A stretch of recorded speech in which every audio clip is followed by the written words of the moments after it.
To our live stream this morning, we have Dr. Oana Enea from the Portland Clinic in Northeast Portland joining us live on Facebook and Instagram this morning. Welcome. Thank you for getting up so early with us. My pleasure. We have her here in studio with us this morning because there are so many questions about getting your kids back to school, healthy, well, rested, with good lunches. We were talking about that earlier this morning. Yeah.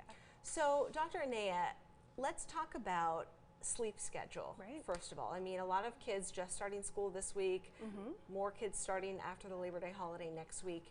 How can we start to get on that back to school schedule for kids? That's a great idea. I would start it before school starts if you can. A lot of kids... Like how many days?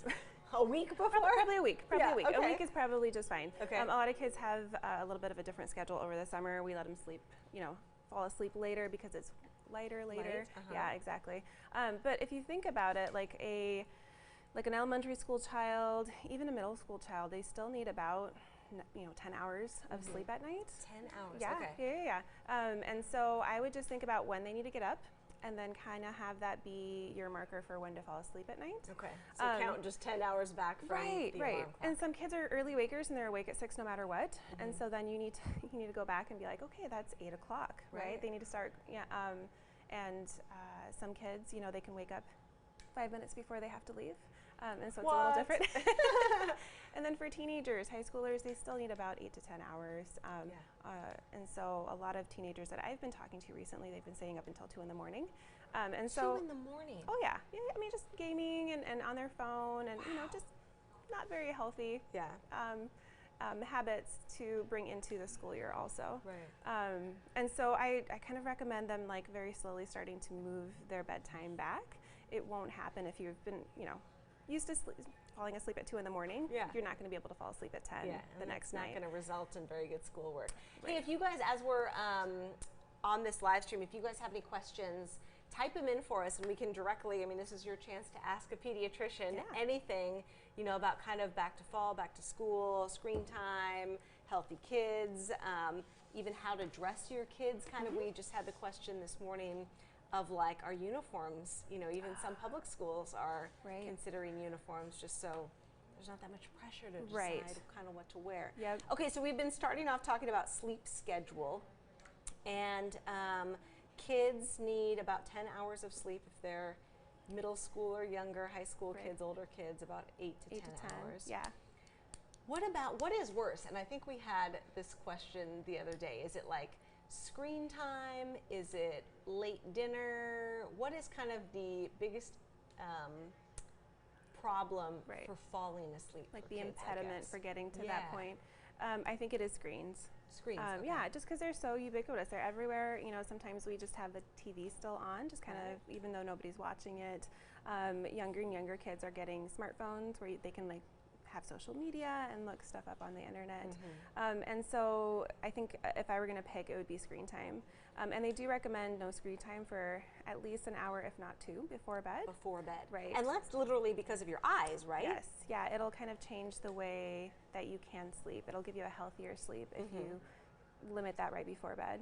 And so with that, they encourage no TVs in the room, and that if the kids do have a smartphone, to charge it somewhere outside the room so that it's not a temptation to pick it back up if they're having difficulty falling asleep. In bed looking at it. Okay. Is that a good idea to try and work out some kind of system where everyone keeps their phones in the kitchen? Yes. Or in a locked cabinet or in a box? Like, what if parents kind of told you about this? Right. Does anyone have any good tricks? I mean, it would be kind of keeping it out of the kids' room. That's probably the best trick, and just it helps to not lose it in that way also. I think modeling good behavior in that way can also be helpful. So if you can, leave your phone there also and use a different device to kind of wake you up in the morning or whatever it may be. That would be helpful. I think at the dinner table too. Right. So the Academy of Pediatrics talks about doing technology-free time, right, and having specific times where You just need to put your phone away. You need to turn the TV off and just kind of do face-to-face time. And dinner is one of those times. And then whatever is a special time for the family. So if you guys have game nights, if there are people over, you know, whatever is important to you as a family, do that and be fully immersed. And instead of half. As parents, model that behavior. So put your phone away also during dinner. Okay, let's talk about, and we did a great story. I did it, so I'm going to call it great. We did a story with actually kind of your building partners. You guys were at Northeast 50th and Sandy, kind of in the Hollywood, like Rose City district. And you're right next to a place called Basics Market, and it's a grocery store. They have like these awesome meal planning stations where they have a recipe with all of the non-refrigerated ingredients right in one spot. The recipe is free to take. You grab everything in one area. They also have free nutrition and cooking classes. We did a story with them on some more inspiration to make better like lunches to take to school or take to work for adults. What's kind of your advice? I mean, peanut butter and jelly can only last so long and so many months. But people are busy and like in the morning, I mean, do you advise like make the lunches the night before, or if you can make a big, you know, batch of something on Sundays? What's kind of your advice in that arena? So it's whatever works for the family, first of all, right? If you can't meal plan Sunday for the rest of the week just because of timing issues or you just don't have everything, I would at the very least kind of come up with a few ideas of things you do have in the house that you can make the morning of before going to, so that you're not scrambling every single morning trying to figure out what to make. I think for nutrition, definitely have a little bit of breakfast. You know, I hear it a lot, I'm not hungry in the morning. And so kids will go to school without having had breakfast. And it just decreases their concentration, their focus, they're not able to participate as well. And by the time they get to lunch, you know, they've already hit kind of that slump of not eating. So what's a good trick to that if they do? Because I remember as a kid, I'd be nervous for a test, and my stomach would be upset. And the thought of eating anything was like, ugh. But now that I'm thinking about, like, if you took and kids love like smoothies, and you can stick all kinds of like healthy stuff in those. Spinach. You can and it's cool to take your, you know, cool Starbucks mug or whatever with your smoothie in it. Is that kind of a good alternative? It is. And sometimes I'll just be, you know, they'll like say they're not hungry or they're too busy, and I'm like, you put something in your stomach, even if it's, you know, like a bar, like a granola bar or something. You can eat it slowly enough. Take it with you because like an hour later, you're probably going to be hungry. Exactly, and then have a snack ready. So, you know, eat that granola bar, take a cheese stick with you, take an apple with you, something with a little bit of protein in it that'll get you to lunchtime, and then have a big lunch. You know what I've recently seen, and a fitness trainer told me about them at Trader Joe's, and then I've seen them also at Fred Meyer's. They have like little frozen, they're almost like little omelet bites that are eggs. Some of them have bacon, some of them have veggies. You microwave, and you look at the ingredients, it's all real stuff. You saying yes? Those are good. I love those things. I have some in my freezer right now. At work. Where'd you get them from? Costco. Costco. That's a great spot. You get tons and I think they're called cheap. egg bites. Really. Egg bites. And so you get your protein, you get your good fats. They've got some meat in there also to kind of fill you up a little bit longer, and the veggies in there. And they're really nice to be able. And you can make them at home, so that's a great project if. Or if you have a microwave at school or at work, I mean, you just pop them in there for like a minute, and they're literally like, these ones that I have are like 2 bites worth, so you could bring a couple, and you're kind of set for the whole morning. Good, easy idea. Trader Joe's, Fred Meyer's, Costco. Let us know, you guys, if you have any questions for Dr. Enea with the Portland Clinic. We're talking about all things kids and back to school. She's a pediatrician, so let us know. Okay, so we've been talking about meal packing advice. What about how to stay healthy during a changing schedule? Kids are going to be maybe tired on these when they're changing their sleep schedules and all that kind of stuff. Like, how do you stay healthy for this big change? So there's your physical health, right? And then there's like the mental health, like the stress of going back to school, especially if you maybe didn't have a great experience the previous year. And so physically, staying healthy I think hydration is a big one. That's what you were saying. That's almost one of the most important issues because some schools still don't let kids bring like a water bottle in class. Exactly. Is that what kids should have if they're allowed a water bottle? They should, yeah. So once again, like elementary school kids, they should drink about 30 to 40 ounces of water a day, which is a lot if you think about it, but then again, not a lot.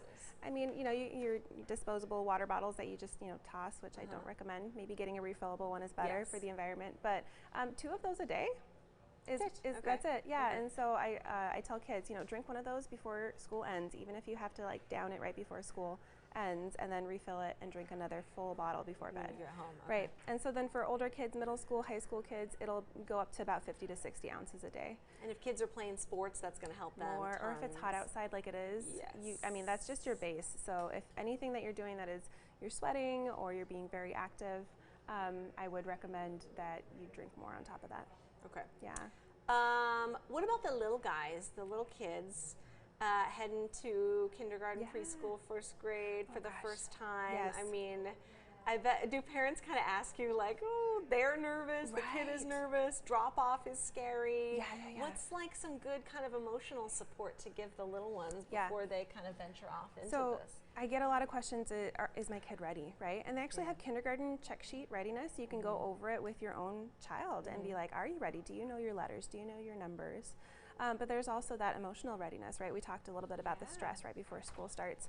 And I think a lot of kids, that stress of the unknown, it's a new environment. I mean, some kids, they're like pros, right? They've gone to daycare, and it's a very easy transition from a daycare full-time to a different kind of teacher full-time. But other kids, not so much. And so going over what to expect, kind of talking about what we're going to do first thing in the morning, and then we're going to do this step, and then you're going to go see your teacher, and then you're going to make new friends. I mean, just kind of very general for some kids, and some kids need you need to walk them through it. Like they, and a lot of schools will do this where you'll be able to go in and meet the teacher. They'll have a half day with maybe a small portion of the class beforehand. You'll be able to talk to the counselor or somebody if you're worried about development. And I would recommend that you do that as quickly as possible. If you are worried about development for your child, get in there, talk to the teacher, talk to the counselor, give them a heads up. Yeah. Should you start talking to the little guys, just mentioning school throughout, hey, we're going to be going to school in a couple months, like this is what school is about, and just saying the word over and I know with my daughter who's turning 2 next week, if we, you know, if we're going to be going on a trip or something, I start talking about it a couple weeks before to get her kind of into the mindset of like, oh, we're going to be going somewhere, we're going to be seeing some people. And it really, and then she starts talking about it, and like she seems to be more positivity down with what's going to happen. Exactly. Right? Yeah. So giving them a heads up, positive. This is going to be exciting. Your teacher is going to be nice. You're going to make friends. Yes, and discussing it ahead of time. There's great books on it. You know, the night before first grade or the night before second grade. There's even you know, educational like little. Videos like, you know, Daniel Tiger. I don't know if I'm allowed. We love Daniel Tiger in our house. Oh yes, and he talks about school. And yes, and those little jingles. You don't know how many times I've used it on my kids for potty training and washing your hands. And my favorite one is "Grown Ups Come Back." They'll sing it, and my girls when they go to work or something. Is that what it means? Exactly. And so my girls will be like, "Mom, don't go." I'm like, you know what? Grown Ups Come Back, and we sing the little jingle together, and it calms them down because they've seen it. From their favorite character, right? And so it's easier. It's okay, we're getting a couple questions. Good morning, Jamie Bailey on Facebook. She wants to know, and you a little bit touched on this, but Jamie's just tuning in. Recommended sleep. She has a high schooler and a grade schooler. So go over those numbers again. Yeah. So for a high schooler, it's going to be about 8 to 10 hours. If you can make it that would be the healthiest for high them. Schoolers, for high schoolers, and even older middle schoolers. And so you were saying, start from the time that their alarm is supposed to go off and count backwards. Right. 8 to 10 hours, and that's bedtime. And you got to make it strict. Exactly. And then, you know, whatever they've been going to sleep at over the summer, just work your way backwards, maybe hourly. every couple of days to get to that point, because it'll be hard. Okay, and for grade schoolers? For grade schoolers, 10 to 12 hours. So once again, you've got the kids that wake up very, early, 5 or 6 o'clock in the morning. You got to work your way back and figure it out. 7 or 8 o'clock at night is a good bedtime for them, even though it's still light outside. Yeah. And then same thing. That's my bedtime, Dr. Enea. 7 or 8 o'clock. It should be 6 p.m. if I wanted 8 hours, yeah, but it's normally 8:30. Anyway, yes. Cindy Peterson. Hi, Cindy. Thanks for watching on Facebook. Any tips for handling and coping with head lice?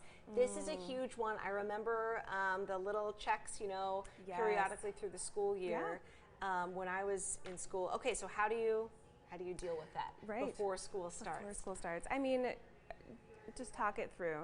Head lice needs contact, so not sharing jackets, not sharing combs. Now, within your household, is that okay, or still no? For like if brothers and sisters share the same brush? Oh, I see. Or is this like with strangers? Right. It would be like with strangers at school. Okay. Yeah, because kids will like try on each other's coats or backpacks, or like, oh, you have a cute hat, let me put it on also. And that's how lice spreads, is just that close contact. Even a close hug, unfortunately, which all kids love to do. Yeah. Or most kids, I shouldn't say all kids. Yeah. Most kids love to do. And then just kind of checking periodically. If you notice them itching more than typical, the best place to check would be right behind the ears, the nape of the neck.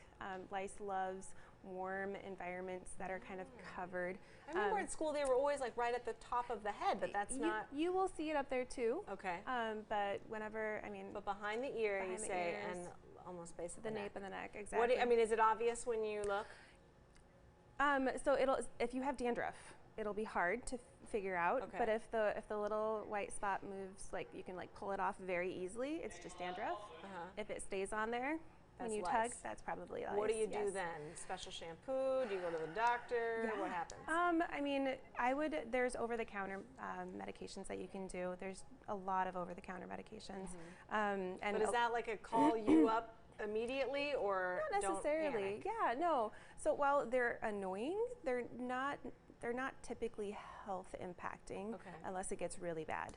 Unless the scratching gets really bad, or there's a lot of scalp irritation and redness, then yes, please come in. But if it's just lice and they just got it, I would start treatment right away. I think the best is to use the comb a lot. It takes hours sometimes, especially for girls with long hair or boys with long hair. Do you do that in the bathtub when Yes. your hair's wet? Okay, when their hair's wet. I would follow the directions on the bottle, because there's different ways to do it. And then what? Wash all bedding. Wash in hot all water? bedding. Any big stuffed animals that can't be washed, you put them in a big plastic bag and you seal them off, because lice needs the human to survive. Yeah, and so if you don't give them food for a few days, I think it's 3 days, just sealed off, they'll die. And that's why a lot of times schools don't have a big protocol about lice, because they do have that Saturday and Sunday break. And so even though jackets are left in, that kind of stuff, they're not going to go in and bundle everything up, because there's enough time thought-wise that they'll die off. And so schools will check, they'll notify you, and then they'll have parents treat. What percentage of kids are we talking about that oh gosh, ever so get common. lice? It is. It's really common. Yeah, and sometimes you don't even know about it. I'll have kids come in for their well child checks, and I'm looking in their ear, and I notice some right here, and I'm like, oh, hey, you have lice, and then everyone really freaks out about it, and it's more frustrating than anything to really freak out about. Yeah, it's frustrating to treat. Okay, so there you go, Cindy. Tips for head lice. Jamie, who had the question on sleep time, says thank you for answering her question. Yeah. Okay, so let's talk about how to help kids dress for success. Yes. We have on the newscast this morning a little poll, because some public schools were considering or asking the question of, hey, would uniforms be a good idea? I grew up with uniforms, but I went to a private school, and that's just the way it was. But it was super helpful getting up in the morning, because you didn't have to think about, you had like 2 shirts, options, pants, shorts, maybe a skirt. Exactly. And it was very easy, and you could, dress it up or down or put your personality on it somehow. Exactly. What do you think about, for everyone else who does not have uniforms, which is a majority of the population, what's a good way to kind of, you know, dress them for success at school and not break the bank? I think comfort is a big one. Comfort, yeah, because they're going to be in this for 6 hours or however long they're at school, especially with sports afterwards or after school activities, drama, that kind of stuff. And so I think the biggest thing to look at is their shoes. Make sure they have really comfortable shoes. Check the treads, make sure they're not uneven so they're walking unevenly on it, that they're not too small and pinching the toes. I think if you're going to invest in anything this year, it'll be good shoes. Yep. And then otherwise for clothes, I would just once again think to comfort, nothing too tight, you know, kind of something that you could probably like layer on, because you know Portland, it's like super cold in the morning weather, and then it's super hot in the afternoon when they maybe have to walk in and walk out of school. So I would look to comfort. Yeah. The other day we our studios are right next to Lincoln High School. We were coming back from a story yesterday, and there was some girls walking back to school. Right. And there was a lot of body showing. Okay. What is a good way as a parent when you see your child walk out the door? Like, how do you parent that, you know? Or is it almost impossible with teenagers? Like, you're not leaving the house dressed like that. Right. I think kids kind of do what they want sometimes. They will. I think if they're forced to do something and they're grumbling about it, they will find a way around it. So you know, what's a tactic to? I would sit down and kind of maybe have a discussion about what is appropriate for school time, right? Because it's gonna be different for when you go out with your friends and hang out at their house or go to the mall versus what is appropriate. You know, kind of like. What we wear at work, there's almost a uniform for us. What is work appropriate attire? And so just talk about that, whatever it is, you know, is it modesty for the family? Is that the big important factor of it? Is it safety? Do you live in a neighborhood where you're really worried about how much skin is showing? Is it, you know, bullying or something like that? I mean, maybe sit down and talk about why your child feels like they need to dress this way. Is it maybe peer pressure, or do they feel comfortable? Is it comfortable for them, you know? And then maybe go over options of, you know, it's hard as a teenager to understand, you know, everything. And larger aspects of what that is, you know, putting off into the world, you know, like, and it's a lot of times things you don't want. But I could just imagine, man, I remember when I was a teenager, and if my mom was like, sit down here, Nina, I'd be like, oh, Mom, rolling my eyes, no, I don't want to do that, you know. God, I know my mind, Mom. Pushback. Right. But is there like a mental tactic of like, remain calm, you know, like try and not have a yelling match of, I'm going to tell you what to do. Like, what's kind of a strategy, do you think? And I guess it's probably different for everybody. Right. I realize in a lot of different aspects, instead of saying you, you're wearing this, you look like this, you're doing this stuff, you can say things like, I see that, or I notice, and it's kind of back on yourself. It's not as confrontational. And so you can say, you know, I noticed that you wore this yesterday, those shorts that, you know, we wore to the beach or something like that. I was thinking that those were going to be things that we can wear at home and at school, wearing, you know, this and that and the other. And so kind of having a step back instead of kind of giving them the benefit of a doubt, if that makes sense. Interesting. Yeah. I see producer Celeste. What's up? Yep, we're all good. Still going? Okay. We are still going. Go ahead and wrap whenever you guys Okay. have more questions coming. I know you wanted to get vision checks. How important are those, real quick, before we go back to school? Yeah, very if important. You're already in school. Yeah, so some schools will do vision checks for like first, maybe even second grade. Somewhere in elementary, they'll do vision and hearing checks. And after that, it kind of, they just wait for the kid to complain about it. And so that's the easy way to do it, unfortunately, kids will normalize a lot of things. They will, they'll be so surprised that they need glasses, put them on and say, oh my gosh, you can see leaves on trees. And you're like, of course you can see leaves on trees. And so I recommend that if you're not getting it done at school, that maybe at the pediatrician's office every couple of years do a vision and a hearing screen, because you will be surprised sometimes. The difference. Okay, and the importance of emergency contacts, whether that be putting that with the school, in the child's phone? What do you kind of recommend? Yeah, you hope to never use these. But if you need to, you want them to get a hold of you right away. So just making sure that they have the right address for you, that they've got the right phone numbers for you, and who At their school. At the school, yeah, in the office, because the office, you know, if something happens to your child and they can't reach you, you want them to get a hold of you very quickly. So cell phones, work phones, you know, anything that could, you know, you may think is inconvenient. If there's something really, really wrong, you want them to get a hold of you. Any last thought that you want to get out there that we didn't cover? Right. I think it's important to see your pediatrician once a year. Just like as adults, we go in for our yearly checkups. After the age of 2, it's important to go in and discuss, because we do a lot of discussion as pediatricians about how they're doing with their sleep or with their nutrition or socially. We talk about bullies a lot. And sometimes parents are surprised at the things that I can pull out of kids just from that interaction, and kind of feeling comfortable, maybe talking in parents' presence, but looking somewhere else. I was always way more open with. Exactly. Isn't that terrible? Yeah. But it's normal, right? It's super normal at that age, yeah. Okay. Dr. Enea, thank you so much. My pleasure. She's from the Portland Clinic. They're on Northeast 50th and Sandy. Check in with your pediatrician, with your kids, get some good sleep. Try as best as you can with some, you know, breakfast in the morning, some good food. We talked about some quick egg bites that Costco, Trader Joe's, Fred Meyer's have. Just get those if you do any one thing. Okay, thank you guys for joining on our live stream. And Jessica says, great information. Thanks, Jessica, for watching. All right, bye.